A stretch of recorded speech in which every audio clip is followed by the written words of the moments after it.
Монголчууд нийгэм журам давшин орсон нь номноос бэлтгэв. Боловсрол телевиз Монсуудар хэвлэлийн газар хамтран хүргэж байна.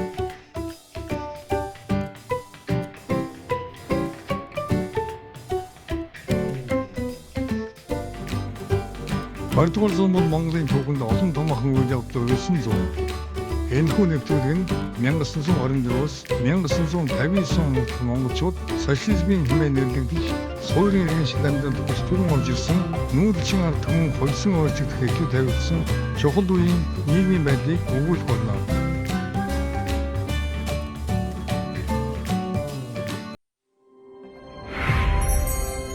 Нэвтрүүлгийн хамтрагч Монсуудар хэвлэлийн газар. Шин нийгэмд нөлөөлсөн цэргийн дэг журам. Нэвтрүүлгийн энэ дугаараар алх голын дайн болоод дэлхийн 2 дугаар дайны үеийн Монгол ардын хувьсгал цэргийн талаар өгүүлнэ. Монгол Манжгоогийн баг хурал. Монголд улс төрийн хэлмэгдүүлэлт явагдаж Монгол ардын хувьсгал цэргийн байлдах чадвар, байлдааны бэлэн байдал суларч байхад гадаадд олон улсын байдал хурцтаж, тус улсын гадаад нөхцөл байдал түгшүүртэй болоод байлаа. Японы Квантоны айран 1931 оны 9-р сарын 18-нд Хятадд халдан довтолж, 1932 оны 2-р сард Манжуур, Өвөр Монгол, Баргыг эзлэн Манжгоо улсыг байгуулжээ. Ийхүү Японы Квантоны айран манай улсын хил хязгаарт тулж ирэн хил хязгаараар өдөө хадах үйл ажиллагаа явуулж эхэлсэн юм. Манжгоогийн цэрэг 1935 оны 1-р сарын 24-нд бүгд найрамд Монгол ард улсын нутаг дахь халахын сүм байрладаг хилийн заставыг эзлэн авснаар Монгол Манжгоогийн хилийн бодлон үүсэж улмаар 1939 оны халахын голын дайнд хүргэсэн юм.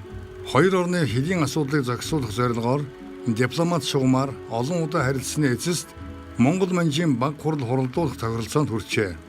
Баг хурал Төмөр замын Манжуур өртөө одоогийн бүгд найрамдах Хятад ард улсын Өвөр Монголын өөртөө засах орны Хөлөн буйр аймгийн Манжуур хотод 1935 оны 6-р сарын 3-нд эхэлсэн байна. Энэ баг хурал хэдийгээр Монгол Манжгоогийн хооронд явагдаж байсан боловч зөвлөд Японы талаас хатуу хяналт тавьж удирдах байсан юм.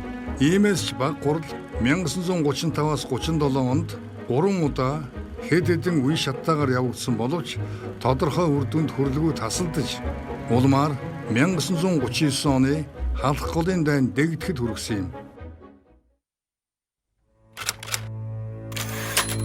Халах гол дахь дайн.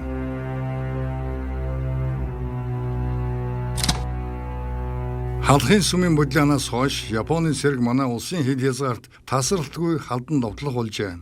1935-1936 онд Япон, Манжгоогийн цэргүүд бүгд найрамдах Монгол ард улсын хилийг зөрчин хэд хэдэн удаа халдан довтолсон байна. Бүгд найрамдах Монгол ард улсын хил хязгаарт халдан довтлох явдал өдөр ирэх бүр нэмэгдсээр байсан юм. 1939 оны 2-3 дугаар сард Монгол улсын хилд 30 орчим удаа халджээ. Ийхүү 1930-аад оны дунд үеэс эхэлсэн Японы өдөө хадгалга олширсоор дайнд хүргэсэн юм. 1939 оны 5-р сарын 28-наас 9-р сарын 16 оны хүртэл үргэлжилсэн халах голын дайнд нэг талаас бүгд найрамдах Монгол ард улс зөв толгойд улс, нөгөө талаас Япон Манжгоогийн 130 мянган цэрэг, 1000 гаруй танк, хуягт машин, 800 гаруй байлдааны нисэх онгоц оролцжээ. Зөвлөлт холбоот улсын батлан хамгаалах ардын комиссарын 1939 оны 7-р сарын 19-ний өдрийн тушаалаар халахын голын районд байрлаж байсан зөвлөлтийн армийн 57 дугаар онцгой корпусыг армийн 1-р бүлэг болгон өөрчилж командлагчаар нь корпус командын захирагч Жуквиг томилжээ. Армийн 1-р бүлгийн бүрэлдэхүүнд зөвлөлтийн дайштаас гадна Монгол ардын хувьсгал цэргийн 2 морьт дивиз, 1 морьт хороо бүхий нийт 57 мянга орчим цэрэг, 498 танк, 385 хуягт машин, 542 их буу, миномет, 2255 пулемет, 515 онгоц бүхий хүч багтаж байсан байна. Халахын голд байлдаж байсан Монгол ардын хувьсгал цэргийн удирдлагыг бэхжүүлэх зорилгоор 1939 оны 7-р сарын дунд үеэр Монгол ардын хувьсгал цэргийн хээрийн штабыг байгуулсан байдаг.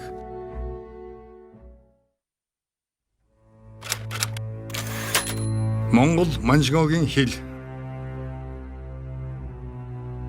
Дайнд улсын дараа зөвлөлт Монгол Япон Манжгоогийн комиссийн хуралдаан 1940 оны 8, 1941 оны 5 болон 6 дугаар сард Чит хотноо болсон бөгөөд 1935 онд эхэлсэн Монгол Манжгоогийн баг хурлын үргэлжлэл байлаа.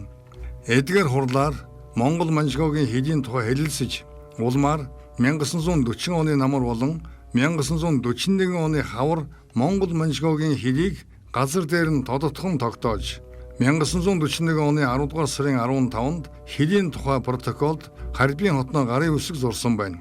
Энэхүү протоколоор халах голын дайны улмаас үүссэн хэлийн шугамын маргаантай асуудлыг албан ёсоор дуусгаж, дайтагч талуудын хоорондох дайны байдал зогссон юм. Дэлхийн 2 дугаар дайнд оролцсон нь Европт дайн дуусны дараа зөв толгойд ус холбоотны үүргийн дагуу Алс орнуудад Японы эсрэг дайнд орсон юм. Харин манай улс 1936 онд зөв толгойд улстай байгуулсан харилцан тусалцах протоколын дагуу зөв толгойд улсын улаан армийн хамт Японы эсрэг дайнд оролцохоор 1945 оны 8 дугаар сарын 10-нд Японд дайн зарлав. Уг дайнд оролцсон зэвсэгт хүчний бие бүрэлдэхүүнийг бүгд найрамдах Монгол Ард улсын цэргийн явдлын яамны сайд бүгд цэргийн жанжин марш Чавлсан удирдаж түүний орлогч буюу өмнөд бүлгийн командлагчаар дэслэгч генерал Плеев, өмнөд бүлгийн командлагчийн Монгол цэрэг хариуцсан орлогчоор дэслэгч генерал Лавгсүр нар томилогдсон байна. Монгол зөвлөлтийн цэргийн өмнөд бүлгийн анги нэгтгэлүүд хүчээ 2 хэсэг болгож, нэг хэсэг нь Дарганг, Баашинтын районоос Долон нуур, Жэхэгийн чиглэлд 950 гаруй километр, нөгөө хэсэг нь Сайн шандаас Чуулал таад хүртэл 500 гаруй километр газар давшин байлдсан юм.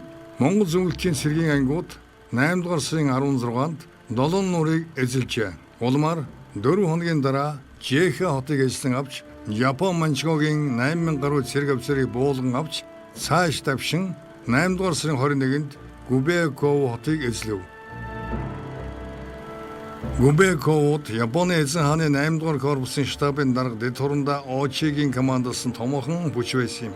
Монгол Ардын хувьсгал цэргийн мотомеханикжуулсан 7 дугаар хуягт бригад 8 дугаар сарын 9-нд цагаан овоо сүмдэх дайсны түшиц газрыг эзлэн цааш Пянсан хотыг чөлөөлөн 8 дугаар сарын 15-нд Өвөр Монголын баруун Сөнөд бангийн хошуунд очсон байна. 8 дугаар сарын 18-нд Жамбэ хотыг эзэлснээр Монгол зөвлөлтийн арим Жаншуугийн давааны Япончуудын байрлаж буй районд тулж иржээ. Улмаар 8 дугаар сарын 21-нд Жаншуугийн давааны бэхэлсэн районыг эзлэн авсан байна. 1945 оны 9 дугаар сарын 2-нд Японы засгийн газар бууж өгөх гэрээнд гарын үсэг зурснаар Дэлхийн 2 дугаар дайн дууссан юм.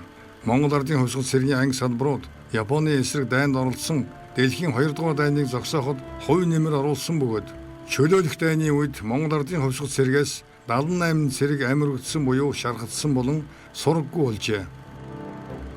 Дайнд гавьяа байгуулсан 200 гаруй дайчид төрийн дээд одон медалаар шагнуулсан юм. Зөв засгийн газраас ч мөн Монгол Ардын хувьсгал цэргийн 302 хүнийг шагнасан байна.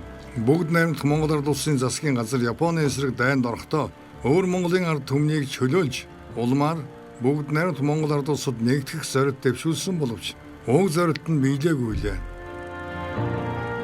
Үүнд нөлөөлсөн гол хүчин зүйл нь зөв толгойд улс Хятадын хооронд 1945 оны 8 дугаар сарын 14-нд байгуулсан найрамдал ба холбооны тухай гэрээ байлаа. Энэ гэрээгээр тус хоёр улс бүгд найрамдах Монгол Ард улсын тусгаар тогтнолыг дайн эхлэхийн өмнөх байдлаар хүлээн зөвшөөрч хүндэтгэн үзнэ гэж тохиролцсон байдаг.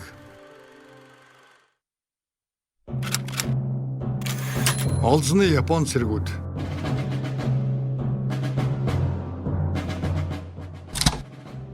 Зөвлөлтийн арим алс орнуудад дайны ажиллагаа явуулахдаа Японы армийн 600 мянган цэргийн албан хаагчийг олзолж тэдгээрээс 500 мянган хүнийг зөв толгой улсад авчирч албадан хөдөлмөр хийлгэж байлаа.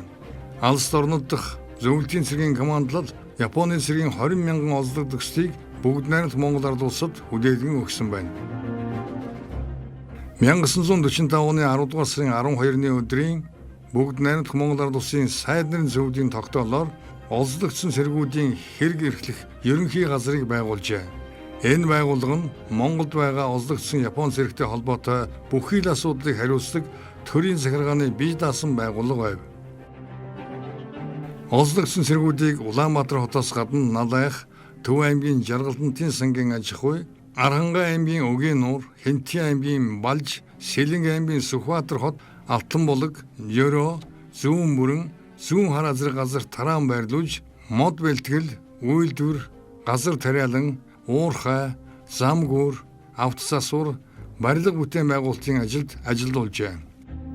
Улаанбаатарт байсан олзлогдсон Япон цэргүүдийг Улаанбаатар хотын барилга бүтээн байгуулалтын ажилд дайчилж, Сүхбаатарын талбай болон түүнийг тойрсон томоохон барилгуудыг бариулсан юм.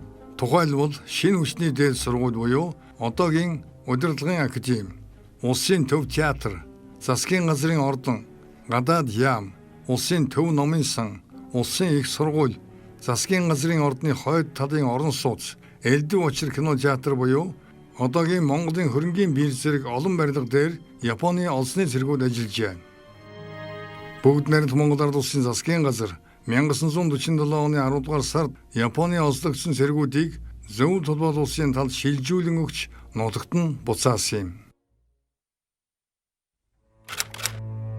Монгол Ардын хувьсгал цэргийг цомгтгож энхийн бүтээн байгуулалтад шилжүүлв. Дэлхийн 2 дугаар дайнд дуусантай холбогдуулан Монгол Ардын хувьсгал цэргийг өөрчлөн байгуулах үйл явц 1945 оны 6 дугаар сараас 1956 оны дунд үе хүртэл үргэлжилсэн юм. Улсын баг гурдын тэргүүлэгчид 1945 оны 9 дугаар сарын 14-ний өдөр Ардын хувьсгал цэрэг ба дотоод яамны хязгаарын цэргийн ахмад насны хүмүүсийг халах тухай тогтоол гаргаж, энэ тогтоолын дагуу 1945 оны 9 дугаар сараас 12 дугаар сар хүртэл нийт 19,438 хүнийг халж, Монгол Ардын хувьсгал цэргийн жигсаалд 21,419 хүн үлджээ. Түүний дараа Монгол Ардын хувьсгал цэргийг 1946-аас 1954 онд 6 удаа цомгтгож, 1956 он гэхэд ердөө 4256 хүнтэй болжээ. Мөн Монгол Ардын хувьсгал цэргийн 5 дугаар морьт хороог 1954 онд татан буулгаснаар морьт цэрэггүй болсон байв. Ийхүү 1950-ад оны дунд үе гэхэд бүгд найрамдах Монгол Ард улс үндсэндээ цэрэг айрамгүй болжээ.